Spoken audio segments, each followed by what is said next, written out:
Let's take a look at homework problems number 5 and 6. This continues the sort of look at dealing with foreign transactions and specifically sales on account and sort of the interplay between exchange rates as it relates to the initial sale, but then also this this delayed collection of cash.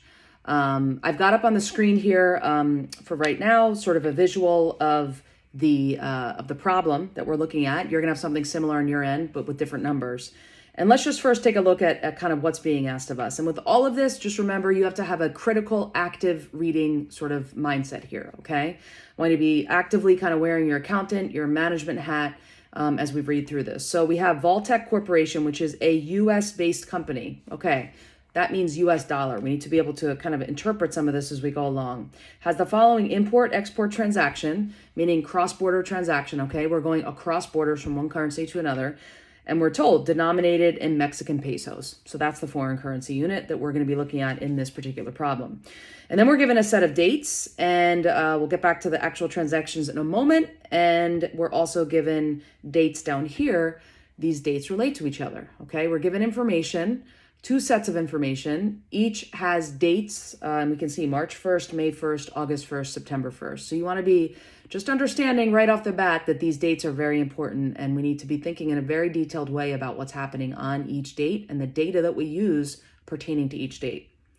So let's break down this idea of a sale, okay? And then a sale on account, which means that we have cash collection later, okay? Okay, March 1st, purchase inventory costing 114,000 pesos on credit. So the purchasing of inventory. May 1st, we're selling some of that inventory. Again, we're going to sell this on credit, right? So 2 transactions dealing with credit. And then on August 1st, we're collecting some of the cash related to our sale. And then on September 1st, we're paying some of the cash related to the suppliers who we owe. Then we're given these exchange rates on particular dates. Now, I have a spreadsheet queued up for you guys where I have some of the rules around how we think about the exchange rates with respect to the transactions that are occurring. But first, what I want to do is I want to kind of highlight the importance of diagramming and drawing some of this out. Now, I know I encourage you guys all the time to use spreadsheets, super important, but I also want to encourage you to be writing things out and diagramming, whiteboard, pencil and paper. You'll be doing this in a business context, and I want you to imagine like a conference room with a whiteboard on the wall, okay? That whiteboard is there, and in most offices, there's whiteboards for a reason, because drawing things out can be really helpful, especially when you're trying to understand the nature of a transaction. So up here, I've got kind of the start of sort of a little bit of a diagramming, and what I've done is I've taken the exchange rate for each date, and I've started to layer them in. You can do it on your end. And I'm just trying to like visualize what's happening with this data. So on March 1st, I'm purchasing inventory and there's an exchange rate of 0.23. Okay. Well, let's understand what that means. And to understand, I need to kind of go back up here and look at the field heading, or I should say the kind of the name of the data. What's the data being presented to me? Now, this is a direct exchange rate that I'm being given. If you are unfamiliar with direct versus indirect exchange rates, I want to encourage you to go back to a previous video that I recorded that deals with that topic specifically.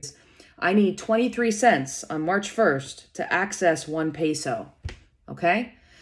23 cents can buy me 1 peso on March 21st. By August 1st, that exchange rate has changed to 25 cents, which means I now on August 21st, I need to pull a quarter out of my pocket. So 23 cents is no longer enough. I now need 25 cents to access 1 peso. So it's important to understand that as the exchange rates change, the US dollar amounts are also going to fluctuate based on whatever the exchange rate is on that date. Okay, now let's go to the spreadsheet on the screen here. I have the same data, but now I've got it in a spreadsheet, and I put this together for you guys as a way to kind of help you step through the logic of the lecture, and also to kind of, again, reinforce this idea of spreadsheet skills. So the data is here. I've just copied it. It's always good practice to have your data in the spreadsheet that you're going to be working in. So I encourage you to do that work up front. Now, next, let's look at the rules that you're going to need to use to solve this problem. And I'm just going to go through the first one. I'm going to invite you guys to do, work through this, the other rules.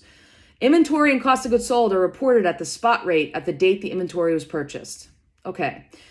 This is a rule provided to you by GAAP. Now, what I'm going to do real quick is I'm going to flip to the rule that we want, that kind of where this lives.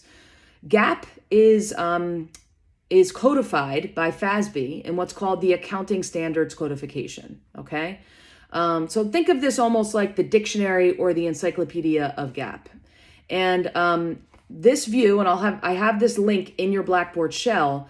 This is basically GAAP that's codified. And what I did was I came to broad transactions, which is where these particular rules live. And by the way, you'll see this in your textbook. ASC, Accounting Standards Codification, ASC 830-20. Okay, if you come to here, you're going to come, and you can see it up here as well, up here at the top. You're going to see some of the rules that we're talking about and that we're using in the spreadsheet. Okay, and you can see ASC 30-20, and then we see paragraph 1. At the date a foreign currency transaction is recognized, each asset, liability, revenue, expense, gain, or loss arising from the transaction shall be measured initially in the functional currency of the recording entity by use of the exchange rate in effect at that date. That's a mouthful. Pause the video, read this on your own. I'll have the link to this in the text of the video, or in the comments of the video. For now, just know that this rule is basically what I have in row 16. What's key for you to know is you have the rules here.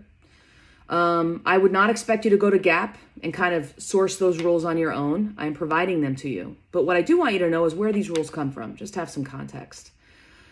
Okay, I'm given the beginning inventory amount of 114,000 pesos, right? And then I'm not given the ending inventory amount, right? I have to actually compute that. And how do I do that? Well, I'm told that on May 1st, I sold 70% of the inventory. Okay, so what I want to do is I want to basically figure out what's my ending inventory. So I'm going to take 114,000 times 30%, because that gives me my ending inventory, right? Again, have your accounting hats on, be thinking through the business transaction first, and then we can get to the exchange rate piece of this.